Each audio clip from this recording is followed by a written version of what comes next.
Good evening, ladies and gentlemen. Welcome to CPI. I hope you're good. I know I've been live for a while. Um, I hope you're good, ladies and gentlemen. Welcome to the FOMC. I said CPI, no? Welcome to the FOMC. Let me make sure that I'm audible. Am I audible? Okay, we are audible.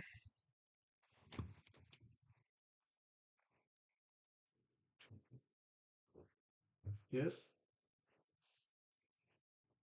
I don't know. There's no network, man.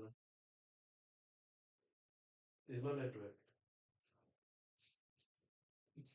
Use it, Trumpo. What?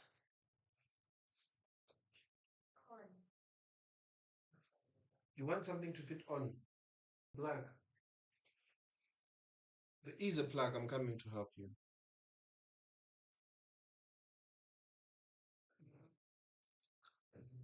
Wow.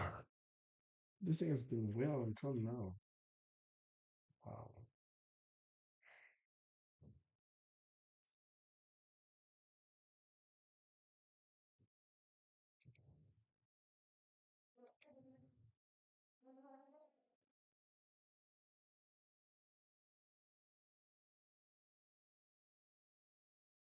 Let's see the reaction.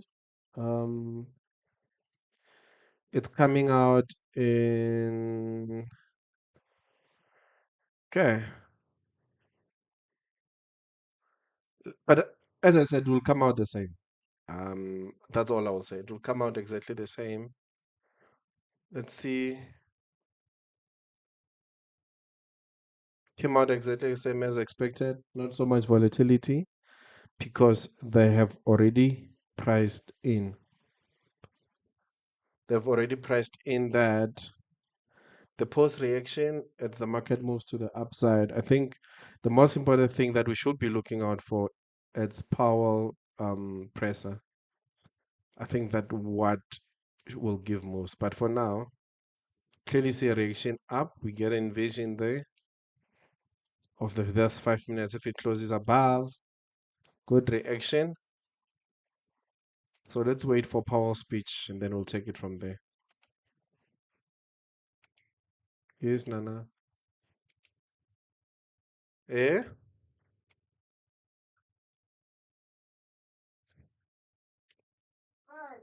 I'm coming now, ne?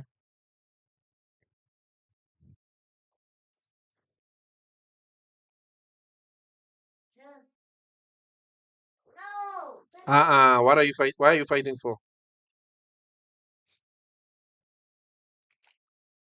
Leave Malanda alone, Trumpo. Give Malanda to give me. Malanda, give me clarity to open. No, Malanda, don't close. Give land Trump.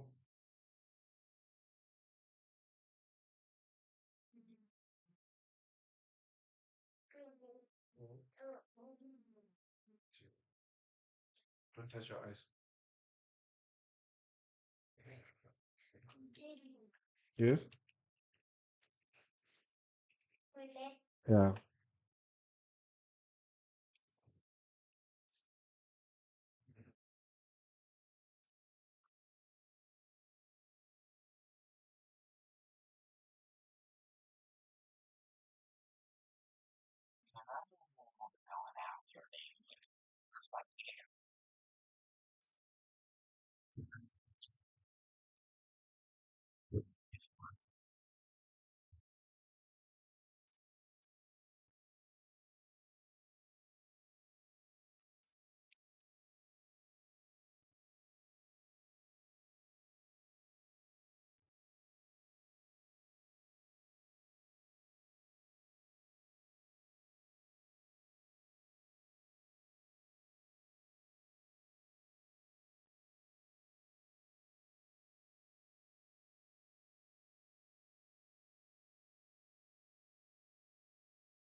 Okay, let's see.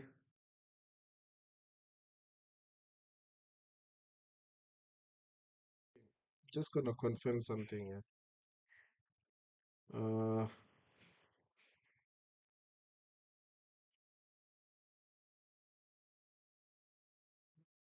is Power speaking already? I doubt. Uh, let's see.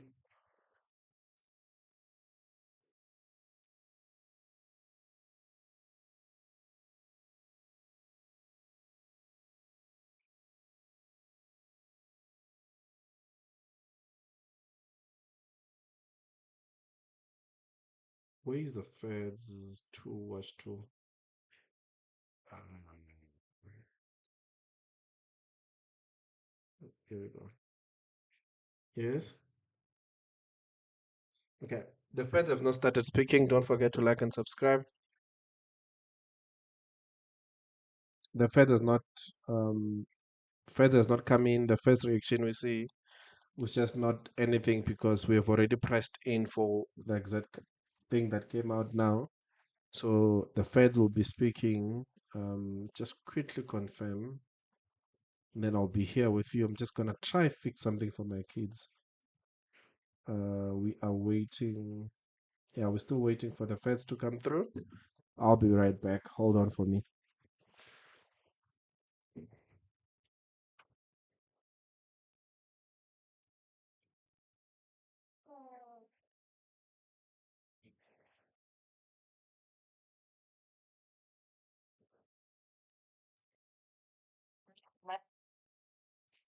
I'll be right back.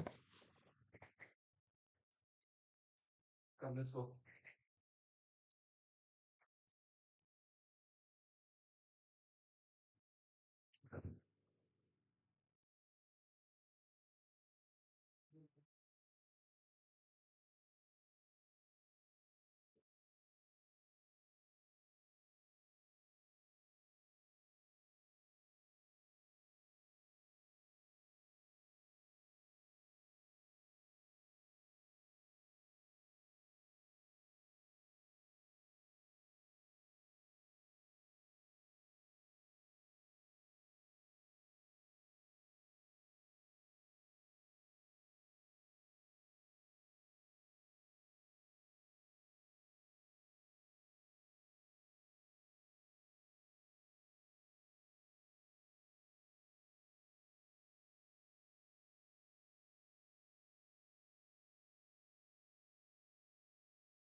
Yeah, guys, it's not yet time for FOMC.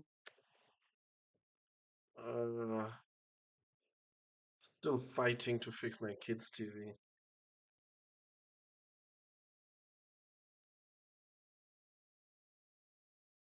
So I'll be back half past. Because they are bored, they'll be disturbing me today.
Good night.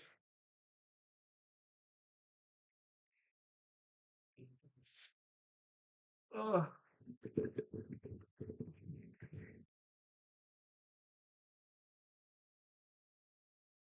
Okay.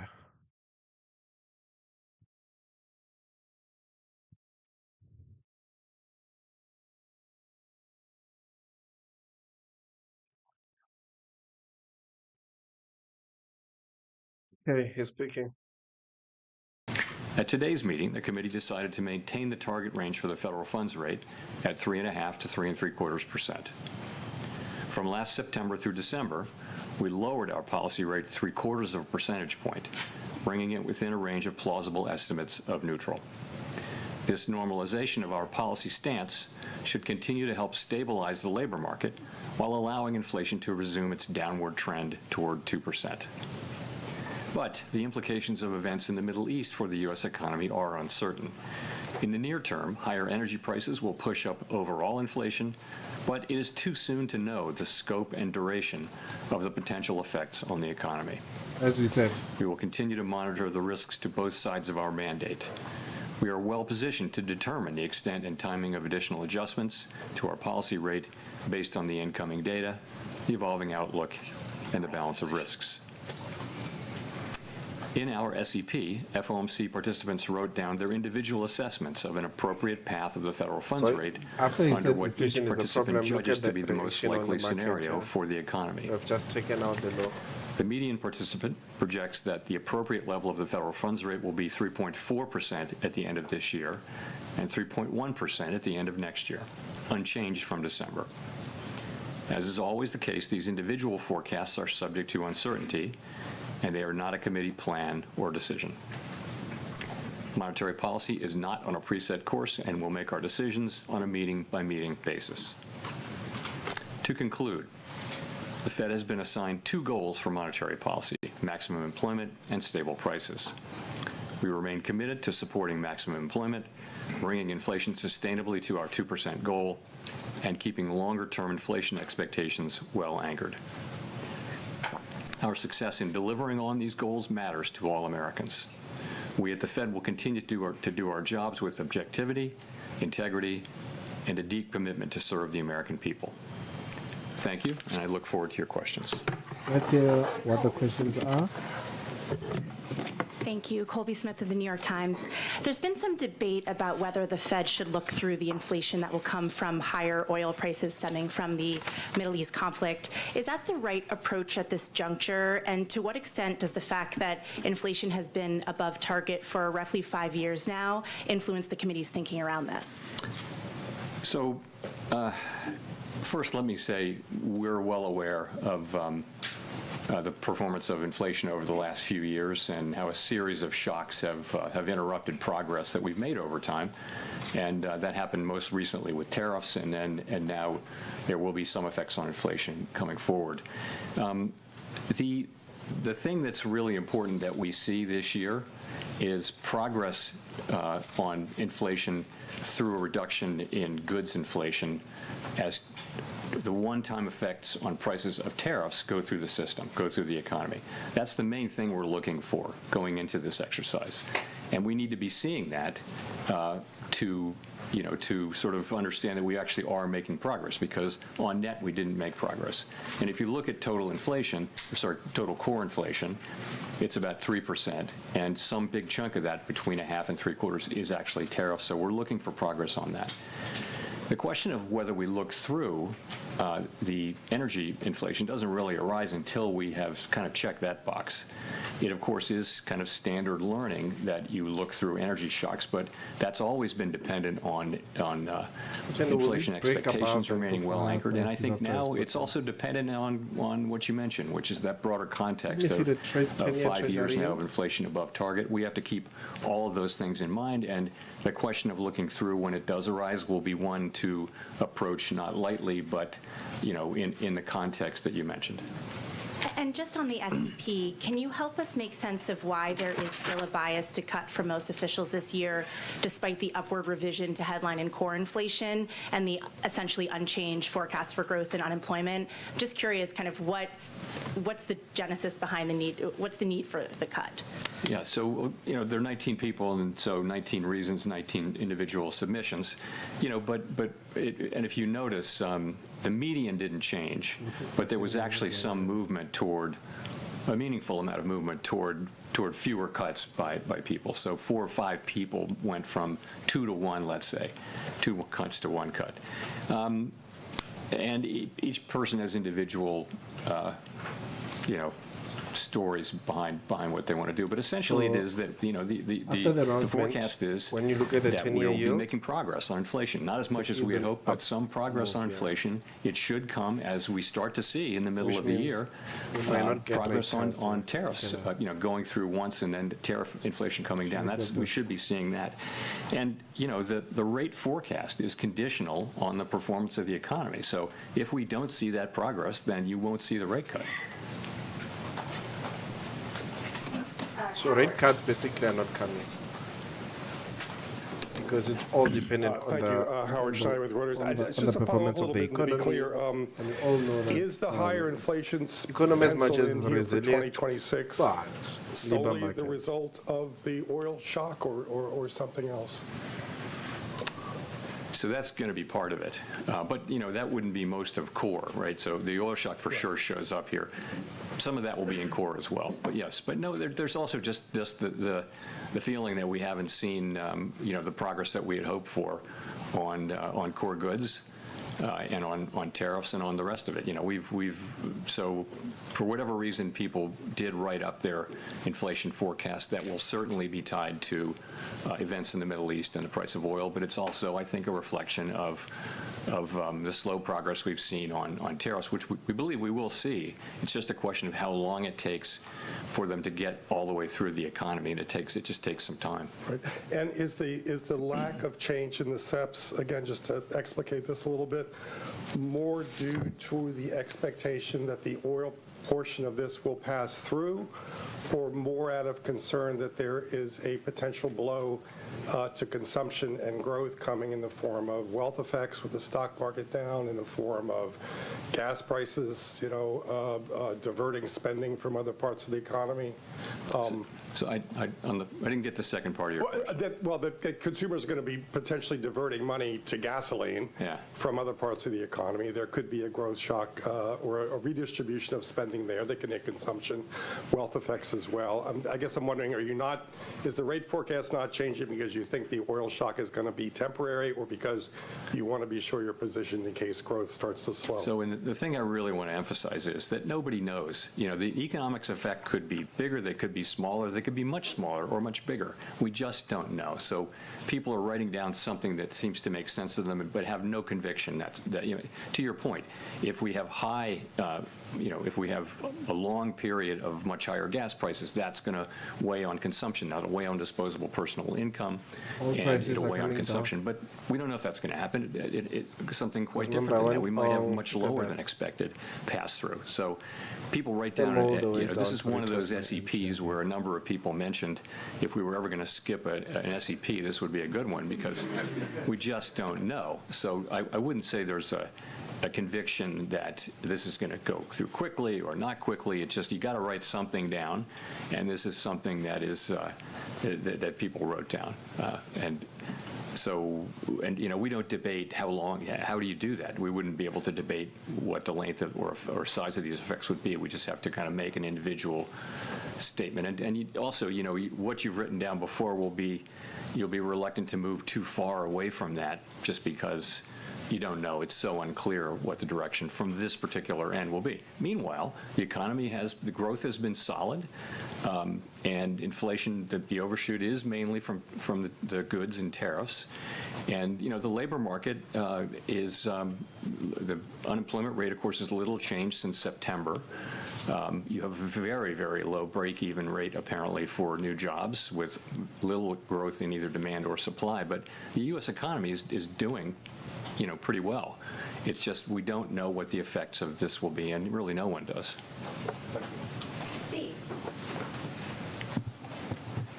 Mr. Chair, in the past, the staff has suggested that higher oil prices, they have a hit to consumption, which Howard was talking about, but that's somewhat offset by increases to domestic production. I wonder if you could talk about that dynamic, especially to the extent that how much U.S. production is happening right now. So the first thing is, there is, the original thinking, the long-standing thinking, put it that way, is that you do look through energy shocks. But as I mentioned, that's conditioned on inflation expectations and that kind of thing. So, sorry, your question was? What the staff is saying about, and has said in the past, Yeah. about So there'll be an offset. offsets, yeah. So that's true. We have, we're a net exporter of energy, right? So any effects on employment and economic activity and spending would be offset to some extent by the fact that our oil companies will be more profitable, and they may even do more drilling. If you ask oil companies about doing more drilling, though, they're going to want to see, a consistent rise in oil prices from where they were before the buildup for the war, and they're going to want to believe that that's going to be persistent for a fairly long time. So they're not sitting there waiting for oil to go over $70 a barrel, and then they're going to start drilling or whatever. They're going to make a reasoned, careful judgment that we're going to have higher oil prices for an extended period, meaningfully higher. So I wouldn't say there's much of that happening. Not much will be happening now, but some of that could happen over time if you see that. But so the net of the oil shock will still be some downward pressure on spending and employment, and upward pressure on inflation, of course. And if I could just follow up on So Colby's question. higher how much do inflation, you lower worry that, having looked through employment. tariff inflation and inflation running above target, and looking through the oil price shock would undermine the credibility of your commitment to the 2% target? We have to do our analysis and think these things through carefully, but of course that's on everyone's mind. We're well aware of the history, but you don't want to overreact to that. You want to make the best judgment you can based on the facts. I don't think we're going to let it color our decision-making more than is appropriate. It's more the thought that it's been 5 years, and we've actually had, we had the tariff shock, we had the pandemic, and now we have an energy shock of some size and duration. We don't know what that's going to be, actually.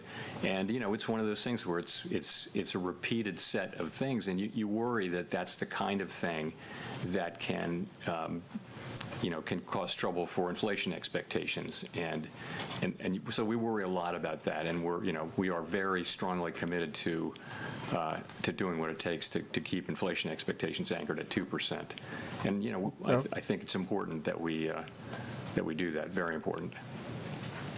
Nick. I'm really interested to see how yields are moving, to be honest. Nick Timmeros, Wall Street Journal. Chair Powell, you've described monetary policy as modestly restrictive. If the unemployment rate is roughly stable, inflation moving sideways in the high twos, with an ongoing overshoot in services and non-housing services, not just goods, and the economy doing fairly well, as you just outlined, what gives you confidence that inflation returns to target over the next couple of years? Okay. So I would say the rate is, you can characterize it as in the high end of neutral, or you can characterize it as perhaps mildly restrictive, even modestly restrictive. No one knows for sure, but it's in that range where it's like somewhere around the borderline between restrictive and not. Remember that So no a rate big cuts part coming. of the disinflation we're looking for is just And the looking runoff at of that, when tariffs are put into place. Of course, we're what they do still is they hoping raise for higher. prices to some extent.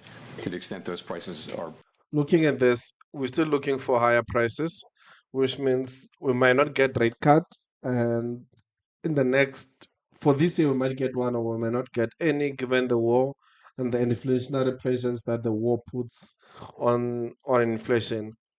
That is why you see Treasury yield moving to the upside, and that if we remain very restrictive, as Powell put it, we are likely gonna get, because already priced in, but we are likely gonna get Nasdaq coming lower, coming down, and the dollar going up. So based on this, that's what you'll see.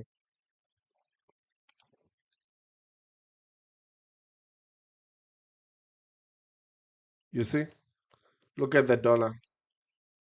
The dollar is pushed to the upside.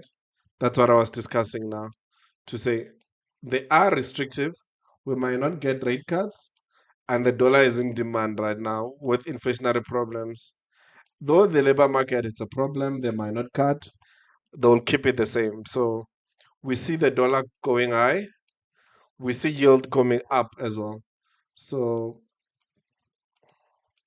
as I said, now they're in a difficult situation. And we feel like where we are now, which is kind of on that borderline, the higher borderline of restrictive versus not restrictive, we feel like that's the right place to be. Can I ask about core non-housing services, though? Because there are some people who think that it hasn't come down very much, if at all, over the past year. If wage growth has come down, if the labor market has loosened, why has non-housing services inflation maybe been slower to follow? That's a good question. It's frustrating.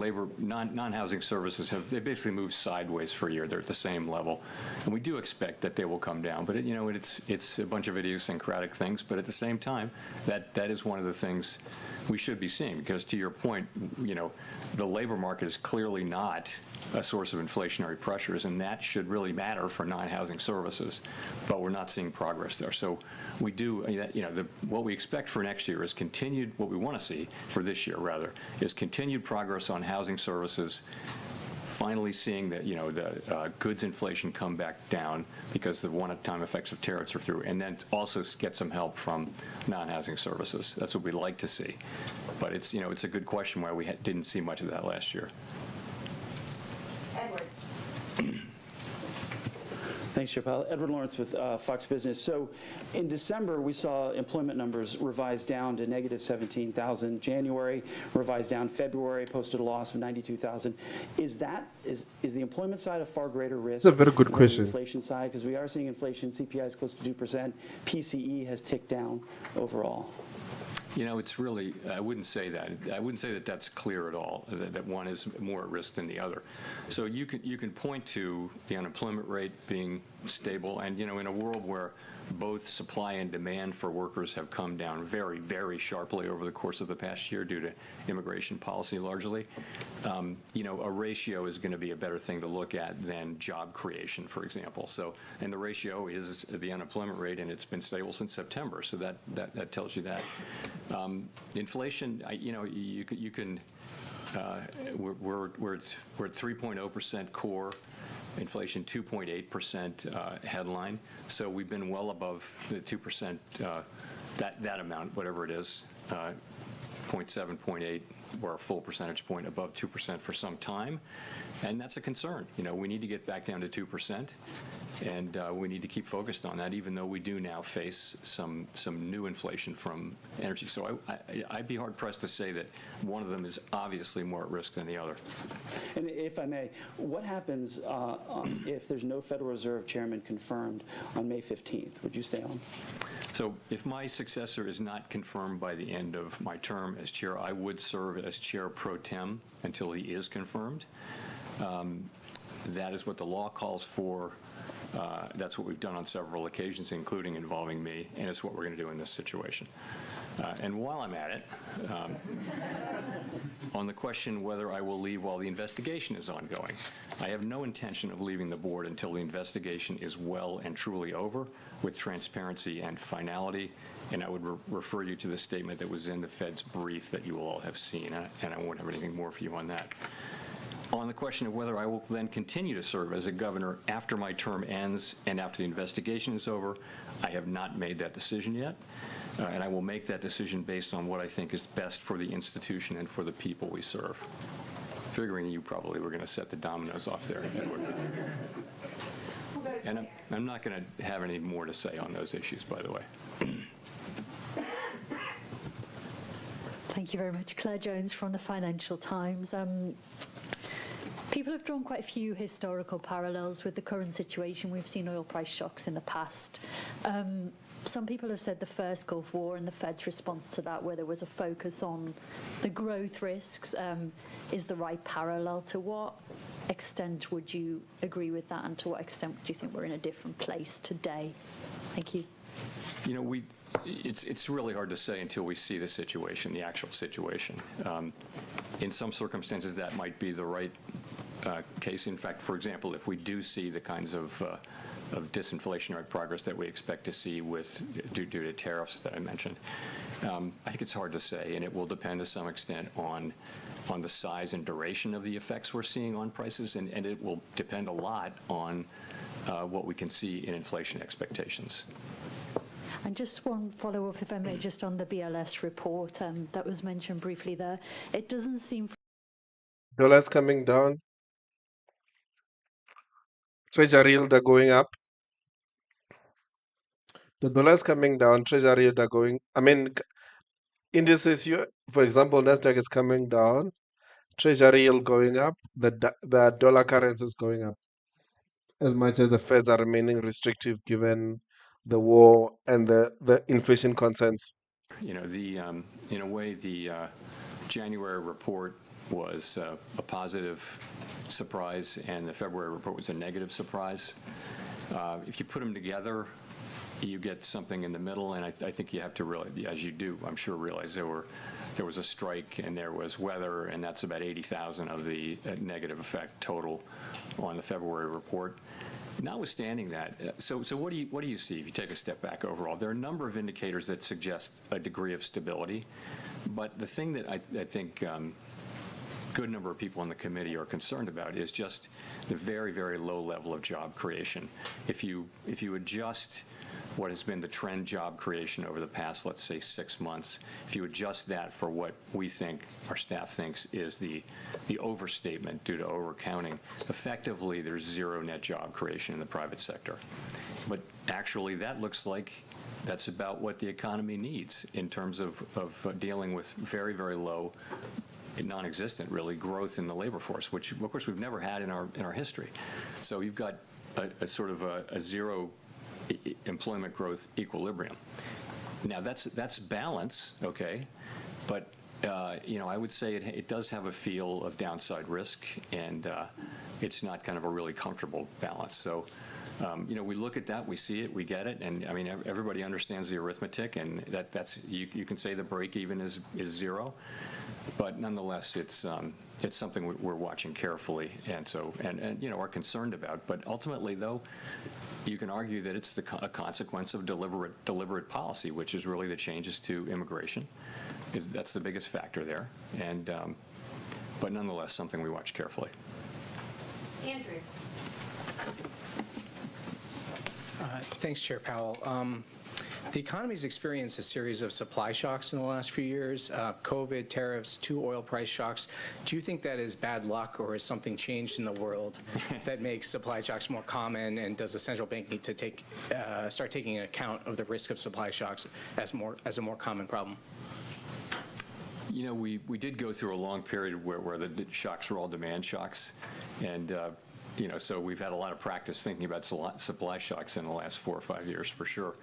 And it's just a very different thing, and a much more difficult thing, because it does immediately raise the question of tension between the two parts of our mandate. But has the world changed? I mean, COVID is a one-time thing, right? This energy Same as the war, shock though. is a one-time thing. It's not because of some broad tendency or anything, I don't think. And the oil shock with Ukraine was also a consequence of military action. So, But I eventually, don't know that they priced in the war in Ukraine. So if this continues forever, the market will price it in. Yes, prices will remain high. Inflation will be a problem, but the market will have priced in the fact that the war is continuing forever. So that alone will give the Feds a bit of breathing space. You said last year that the Fed was reviewing its communication strategies, including the SEP, as part of its framework review. Whatever happened to that? And I have like 5 follow-ups to that, but I guess, what would you change about Fed communications if you had the time? Thanks. what happened about that was not much. And I'll tell you why. So, we looked carefully at many aspects of the SEP and of our communications, and there weren't any ideas that had very broad support on the committee.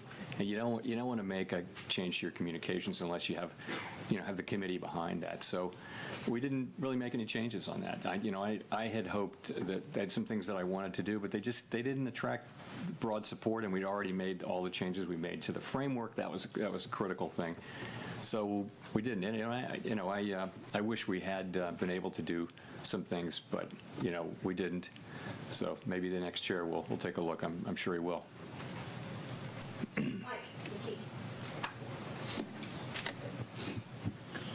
I'll look for a trade like Television this. and radio. The minutes show in January, some members of the committee wanted to include a two-sided guidance on policy. Was that discussed today? And given the rise in the inflation expectations, how much support for a two-sided policy warning would there be? So it did come up today. The policy that the possibility, rather, that our next move might be an increase did come up at the meeting, as it did at the last meeting. The vast majority of participants don't see that as their base case. And of course, we don't take things off the table. But you correctly characterized, what was in the minutes that several participants indicated, and something very much like that conversation did happen. What was your second question, though? I was just one question there, but follow-up would be, there are a lot of goods besides oil that are trapped in the strait right now, and a lot of supply chains getting snarled. How much concern do you have about whether, if this becomes an inflation problem beyond just oil, whether there's anything you can do about it or would do about it, given the efficacies of monetary policy? You can worry about other commodities. You can worry about all of the ways that oil-related commodities go into manufacturing, that kind of thing. The truth is, it's completely out of our hands, and we just, like everybody else, we have to just wait and see what happens, and it'll come down to how long the current situation lasts, and then what are the effects on prices, and then how do consumers react and that kind of thing. Really, I wouldn't speculate in any way, and there's really not a lot we can do other than kind of watch and see. Maria Luisa. Afternoon, Chair Powell. Maria Luisa Capurro with Bloomberg News. I wanted to ask you, you've said longer-term measures of inflation expectations reflect confidence that the Fed will get back to its 2% goal, but there are some colleagues of yours who have pointed to higher dispersion in household service, in business service as well. So, and that they take as a signal that inflation expectations may be less sticky than in the past. I'm wondering if there was a discussion around that at this meeting across the committee, and what were the views of what is the state of inflation expectations and the risks from higher oil and gas prices.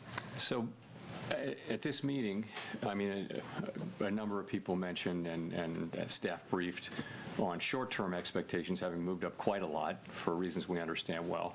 But long-term expectations, you can always find one that's troubling or some aspect of one that's troubling, but ultimately, right through this whole period, the overwhelming majority of the things we look to, including markets, including surveys of the public and also of forecasters, they've all been pretty solid on longer-term inflation expectations being right where they need to be, consistent with 2%.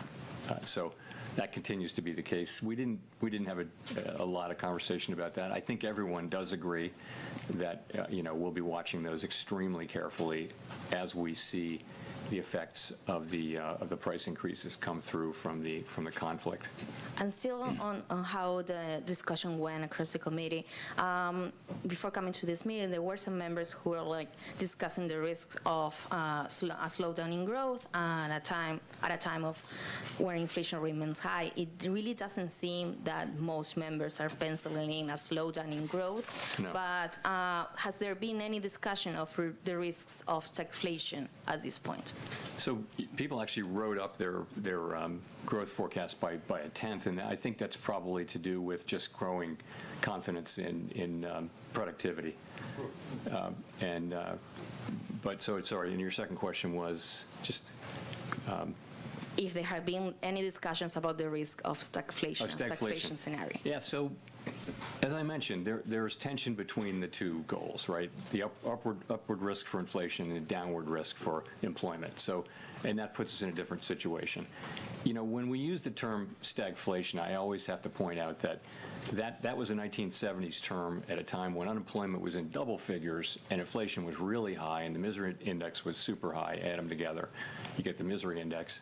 And that's not the case right now. We actually have unemployment really close to longer run normal, and we have inflation that's, 1 percentage point above that. So calling that stagflation, it's not, I would reserve the term stagflation for, a much more serious set of circumstances. That is not the situation we're in. What we have is some tension between the goals, and we're trying to manage our way through it. It's a very difficult situation, but it's nothing like what they faced in the 1970s, and I reserve stagflation for that, the word for that period. Maybe that's just me. Interesting. Thanks so much, Elizabeth Schulze with ABC News. President Trump says that oil prices and overall inflation will go down very rapidly as soon as the war ends. Do you agree with that? I don't have a forecast on that. When we're thinking about the impact on American households, as you know, they've been facing these higher prices for years. They've seen an almost $1 increase in gas. How worried are you about households, especially lower income families, being able to afford those price hikes? And should people be bracing for higher costs, including for food now?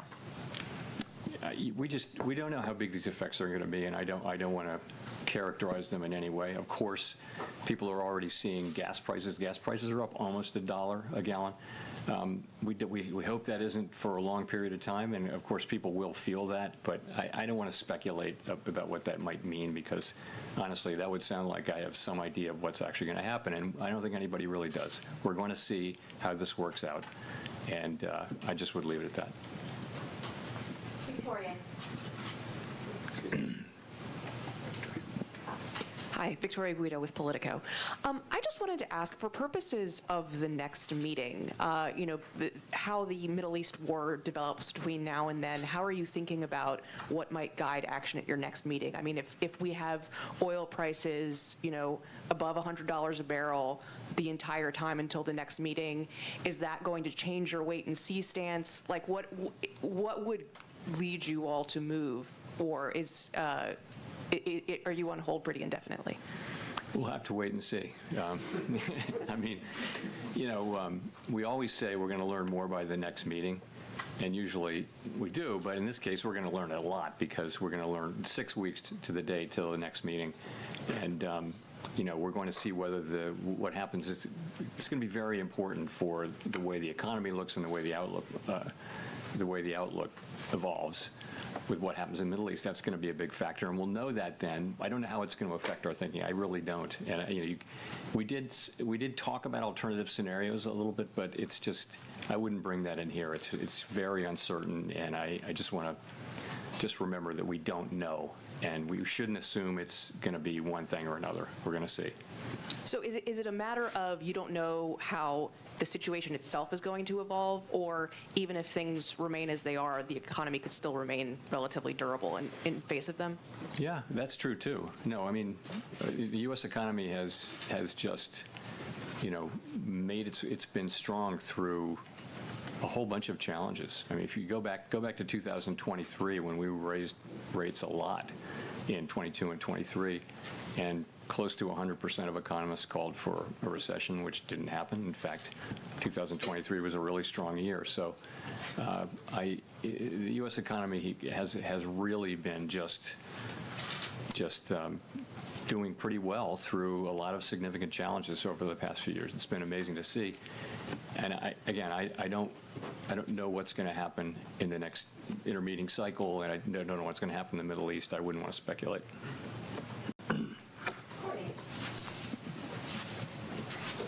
Hi, Chair Powell. Thanks for taking our questions. What makes you so certain that tariff-related price increases will be a one-time effect? I don't think we've seen you since the Supreme Court tariff decision, and it's pretty clear that none of us know what the extent of the tariff shock will be as the administration moves to. I took a trade.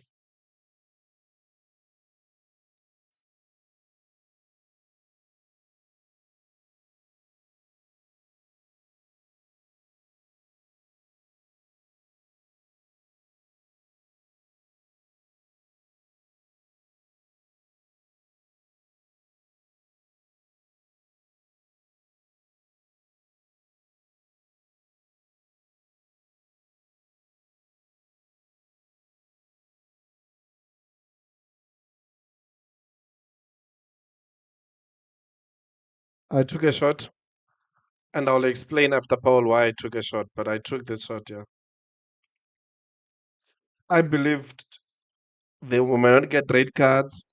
He's lying more of not getting rate cards. Remain more restrictive. That's bearish for for Nasdaq and bullish for the dollar, including 10-year yields. We have seen 10-year yields going up, so that is why I went short.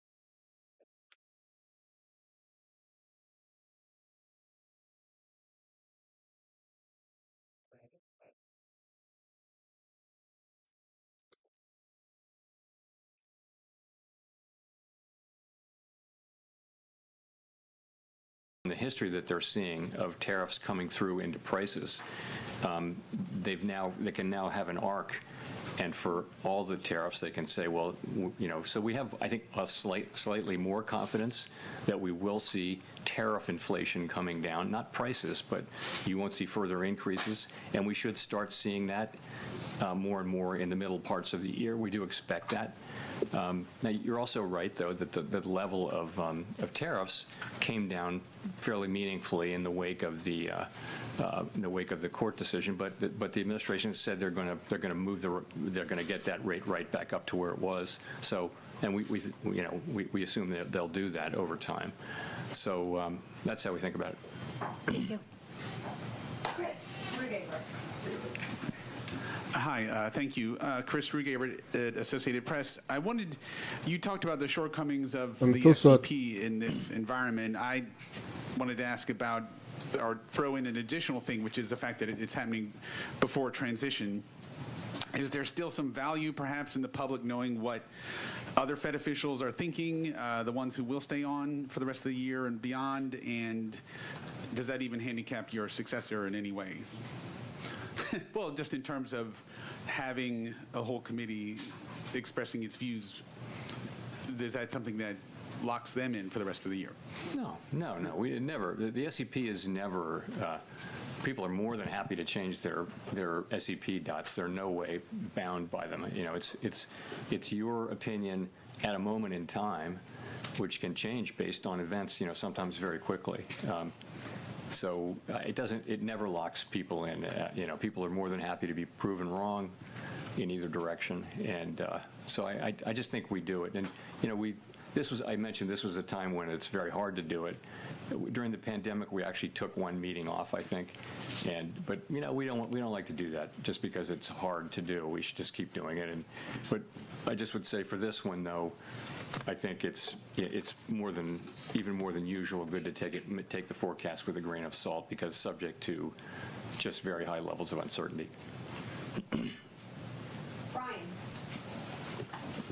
Hi, Chair Powell. Brian Chung with NBC News. So you mentioned at the beginning of this conversation that you're well aware of the history of inflation running above target. It seems like that might be what's underpinning the affordability problem that we're hearing a lot about on Main Street. Are there any signs to you that that's impacting the psychology of the consumer, especially given that they're a big driver of overall economic activity? I'm not sure what that's all about, but I'll tell you what I think and what we see. There's less volatility, though. There were big price increases all around the world, by the way. Everywhere in countries like the United States had basically the same kind of thing. It was a global inflation coming out of the pandemic. And everywhere people are feeling like real wages have been going up in the United States now for 3 years, roughly. But people are not feeling good about it yet, and it will take some years of positive, real earning gains for people to feel good again, we think. But you're right. But when you talk to people, they do feel squeezed, and there are areas where prices are still going up, like insurance. Various different kinds of insurance are getting more and more expensive, and that's just catching up really from inflationary pressures that take a while to get to into the price. So We take it very seriously. We don't dismiss it at all. It's a very real thing from the standpoint of what people are experiencing, and you know, what it does for us is, you know, makes us even more committed, if that's possible, to getting inflation back to 2% on a sustained basis. How does the Fed's independence play into the ability to address affordability? Well, independence is what allows us to do our jobs, and you know, stable prices is half of our mandate. It's one of our two mandates, maximum employment being the other. I mean, look at every advanced economy that looks anything like the United States anywhere in the world, in a market economy, in a democracy, and you'll see, you know, pretty much central bank independence that looks a lot like, in some cases, stronger than what we have. But it's critical that we have that so that we can do the things when we need to do them to preserve price stability.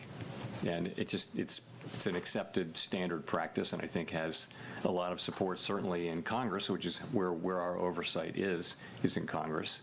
And you see that among Democrats and Republicans in the House and the Senate.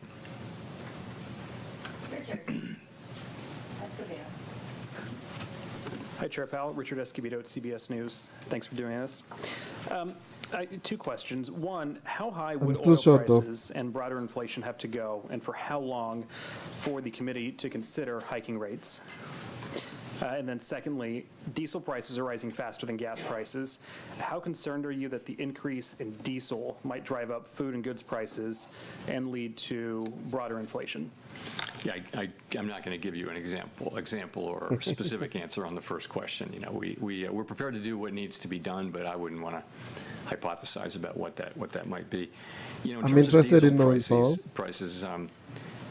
So your question there is, are we concerned about it? I mean, how concerned, and whether or not it will drive up, you know, the cost of food and other goods that really rely on it to so move I think across the country. it's a more general concern than that. It's diesel prices, because that's transportation of food and things like that. There are just lots of ways that oil and derivatives of oil get into the production and transportation of many things. So, and those, there are big effects in headline inflation, but things like that leak into core as well. And the effects may not be as big, but they're quite real, and they're material. So we are aware of that, and we're watching it. But you know, we're right at the beginning of this, and we don't know how big we just don't know how big this will be and how long it lasts. You know, it may or may not be something that really makes a big imprint on the U.S. economy. We're just going to have to wait and see. Thank you. Archie, for the last question. Yeah, last question. Thanks very much. Just to sort of stare into the future for a little bit, I was looking at the longer run bits of the SEP and noticed that the growth estimate had been revised up a good chunk from 1.8 to 2, and the kind of long-term Fed funds rate as well. It'd be great just to hear, is that AI productivity or what's going on there exactly? Yeah, well, I think it's just productivity. You know, we actually started seeing meaningfully higher productivity some years ago, 4 years ago, 5 years ago, and that's not because this is the last question. I'll move my stop loss to break even. We won't know for years what it's really due to, but it could be due to the kind of things that people did during the pandemic to economize and somehow become more productive, because there was an incredible labor shortage. But I think economic forecasters are very skeptical of periods of high productivity, because they're so rare and they're often revised away. Close at break even. And for many of us, I never thought I'd see this many years of really high productivity, and by the way, expect it to continue. And we haven't really started to see the effects of generative AI, and that should certainly contribute to that. So it's quite unusual, and it's this is the higher productivity is the thing that allows incomes to rise over time.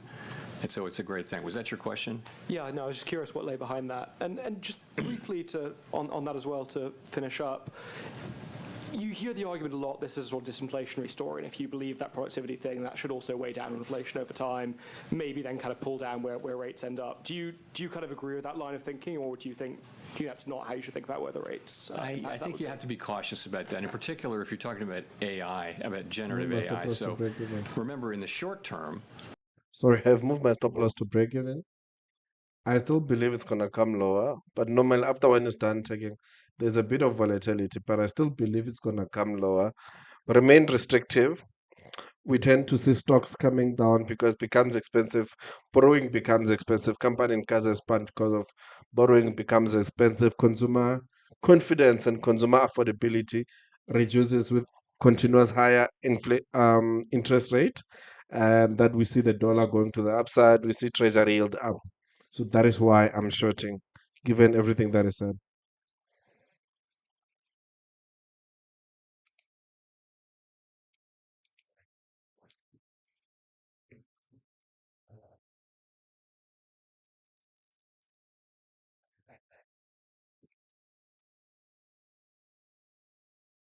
Okay, he's done. So let's see how our trade played out.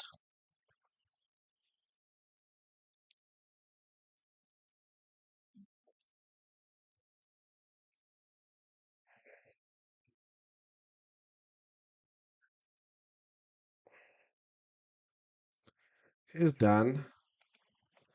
Okay, let's watch our trade. Okay, FOMC comment. Here's my commentary for the FOMC. He says they'll still remain restrictive given the fact that oil prices are still gonna be a problem. If the war continues, we have seen diesel prices coming up very aggressively compared to the others, and you specify that diesel are used for transportation. That will automatically, when you see higher diesel prices, that moves the increase in diesel prices that affects the consumers, because increase in transportation that will increase in the products. Companies automatically, they have to pass it out, or they have to pass the what's that English word I'm forgetting now. They have to pass the increase in diesel prices to the consumers by increasing prices. I don't know if it makes sense, but my English is gone. So when that happens, that becomes inflationary. Okay. And then though remains restrictive to avoid that. Even though labor market, he says labor market is not as bad as we think, but for me, I feel like labor market is still a problem. Yes, labor market is still a problem. We've seen the last NFP, which is a minus 92,000, but they can't just cut now because there is an issue with the war. Because the war is temporarily, it's a one-time thing. If the war stops, all prices back to normal. So for them, they have to still look at inflationary problems, look at the labor market. He says that in a very tricky position, but them being in the tricky positions, they just have to remain restrictive. So if prices remains high or interest rate remains high, we tend to see consumer spending goes down. So now we have growth problems. Consumer spending comes down, inflation still remains high. The Fed has to remain restrictive. So now, what happens to stocks? Stocks prices coming down. It might not be long term, but as for today, as we are trading today, therefore, for me, I have moved my stop loss lower. I hope it makes sense. I have moved my stop loss lower. Okay, it has given me a 1:1. As it comes lower, I will trail my stop loss to the next five. I'm gonna wait for this five, trail my stop loss lower, wait for the next five, trail my stop lower. I don't want a huge retracement higher. Already has given me a 1:1. I hope it makes sense. It might reject here. That is why I'm waiting for a closure, and then I will move my stop loss lower.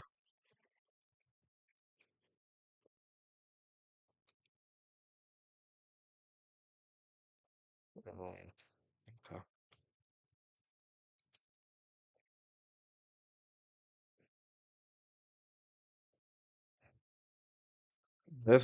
This have to hold, man.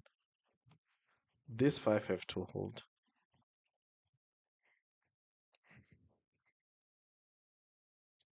Let's see how it goes. Stop loss at break even though.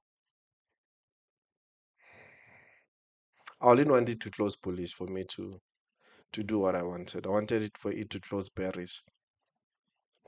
But let's see how it closes. Already moved stop loss to break even. So either way, I don't have risk on. So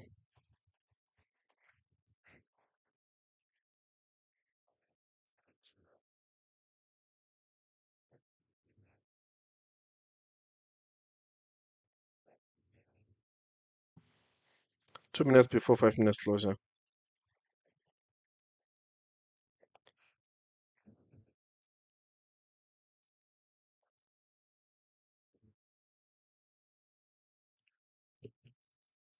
Oh, nice. Good move. Very decisive move.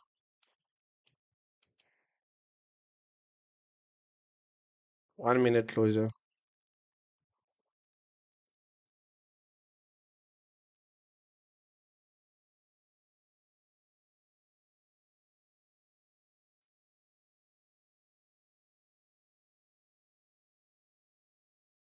Then a 1.5 already. 1 minute, 1 minute before the 5 closure. And then we'll decide to move our stop loss lower.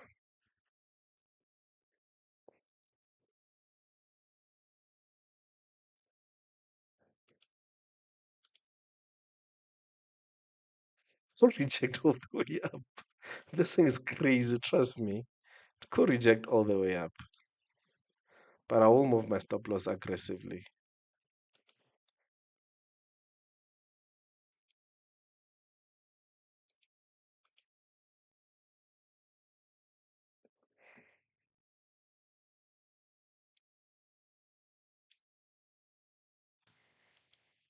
30 seconds before closure, I'm gonna trail stop loss to profit to the 5 minutes low.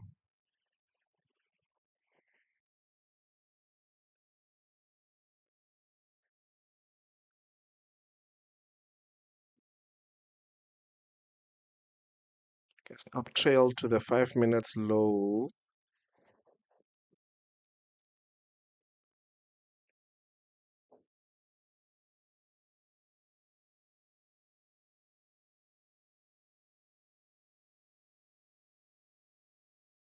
You could close it if you want, to be honest.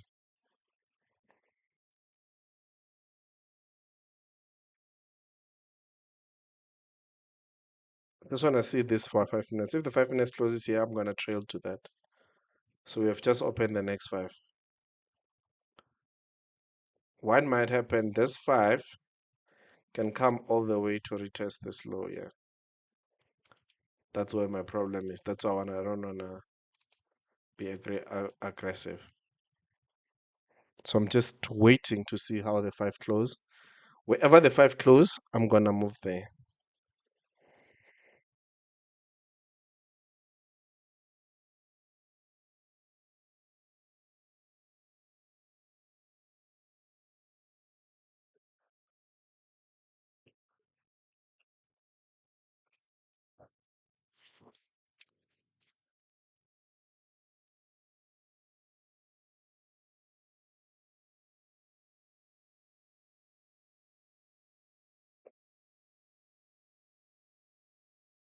So question is, where does this 5 close? I wish to see.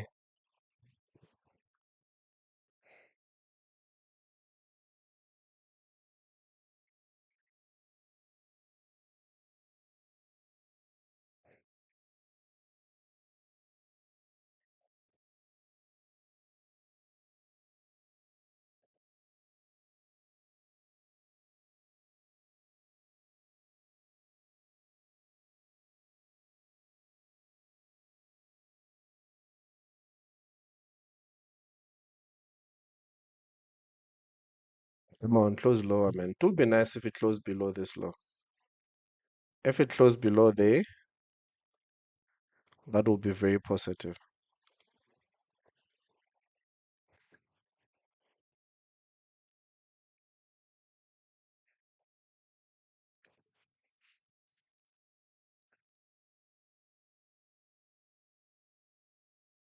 I will hate if it doesn't close below there, but still, stick to the plan. Move to where your move to the 5 minutes low. High, I mean.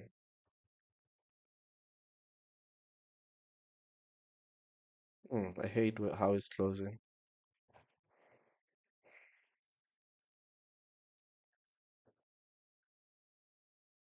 But we still have 2 minutes. 2 minutes is a lot, eh? 2 minutes can be something else. Yep. 2 minutes can be a lifetime.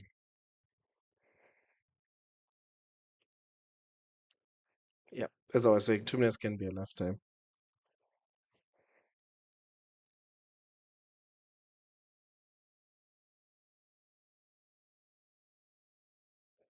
That's not a good move. Seems to be closing bullish, which I don't like. Yeah, I don't like the move, to be honest. Once it closes like this, we are likely going to be taken out as we move lower.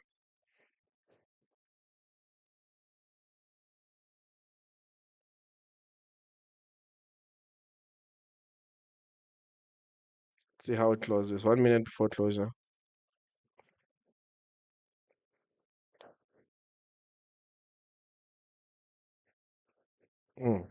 Also, depends where it closes, where it opens again.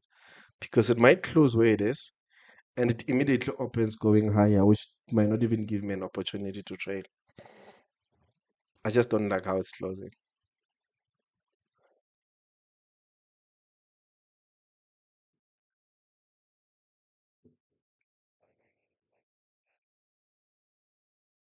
Oh, 42 seconds is still a lot.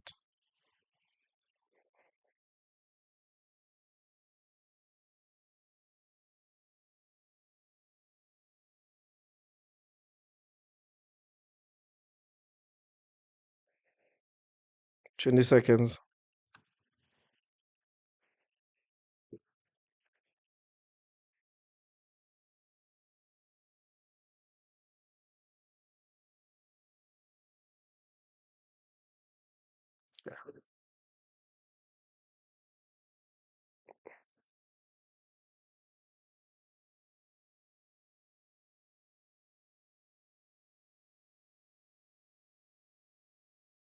It held lower. Let's see if we'll be taken down.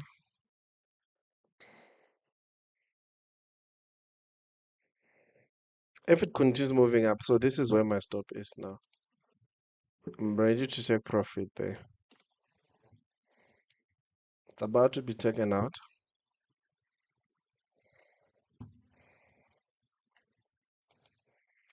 That's where my stop is. That's a what is to one, by the way. Because if it fills, it gives me an opportunity to use this as support. But if it doesn't fill, it will take me out. So either way, I'm happy with both parties.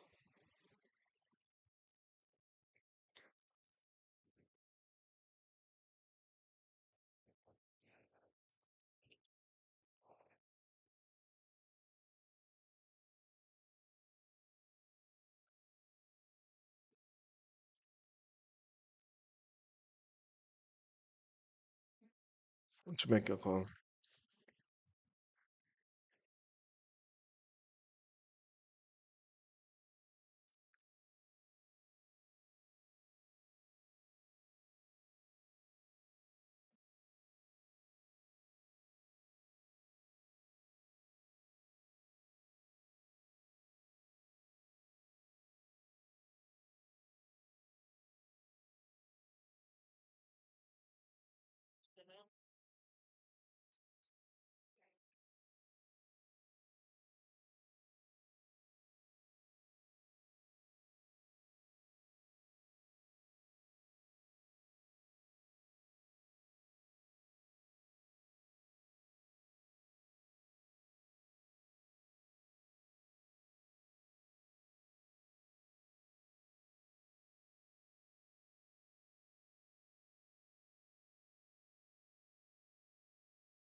I'm out. Yep. I went out there. So 1:1. I'm happy with that. Okay.